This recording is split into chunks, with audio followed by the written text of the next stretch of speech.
Glass jugs, 117 pesos only. Sa dami ng glassware dito, mamimili ka na lang. Gulatin mo nanay mo. Magbasag ka ng baso. Ako Sabihin mo, bumili na lang dito sa Mr. DIY.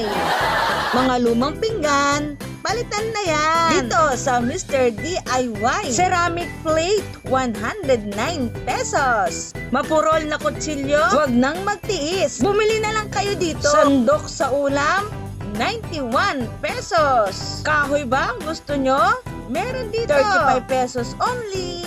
Puro gas-gas na frying pan. Palitan na yan. Ceramic or marble coat, meron dito. Makakatipid ka kasi hindi mo na kailangan ng mantika. 399 pesos. Wow! Dami na ang bumibili rito kahit kabubukas pa lang. Trusted na kasi ang Mr. DIY.